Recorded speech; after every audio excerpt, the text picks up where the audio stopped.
ఈరోజు మన పెరికకుల corporation chairman అయిన హ్యాండిక్యాప్డ్ చైర్మన్ అయిన ముత్తినేని వీరన్న గారు పెరికకుల కార్పొరేషన్ సాధన కమిటీ చైర్మన్గా ఉండి పెరికల ఐక్యత కోసం తాను ఎన్నో కార్యక్రమాలు తీసుకున్న ముత్తినేని వీరన్న గారు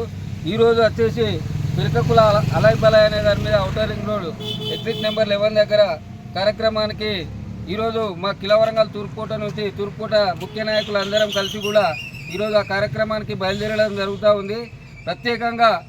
ఈ సందర్భంగా ఈ అలయ్ బలయ్ ప్రోగ్రాం ఎందుకు తీసుకోవడం జరిగింది అనే దాని మీద అతను చెప్పిన సందర్భాన్ని బట్టి మనకు వచ్చేసి ఇప్పుడు జెడ్పీటీసీ ఎంపీటీసీ స్థానిక సంస్థల ఎలక్షన్లు జరుగుతున్న కారణంగా మన కులానికి మనం ఎంత, మన కులం వాటా ఎంత అనే దాని మీద మనకు ఉండబడే అన్ని ప్రాంతాల్లో పెరికీలు అయితే ఎంతమంది ఉంటారో అక్కడ వాళ్ళకు జెడ్పీటీసీలు ఎంపీటీసీలు సర్పంచులు ఈ విధంగా పెరికలకు కూడా అన్ని పార్టీలు కూడా పెరికలకు సముచిత స్థానం కల్పించాలనే దాని మీద ఈరోజు హైదరాబాద్లో తీసుకునే ఈ కార్యక్రమానికి మా కిలవరంగల్ తూర్పుకోట నుండి ఈ తూర్పుకోటకు సంబంధించిన కుల పెద్ద మనుషులు అందరం కలిసి ఈరోజు ఇక్కడ నుంచి బయలుదేరడం జరుగుతూ ఉంది. జై పెరక, జై పెరక, జై పెరక.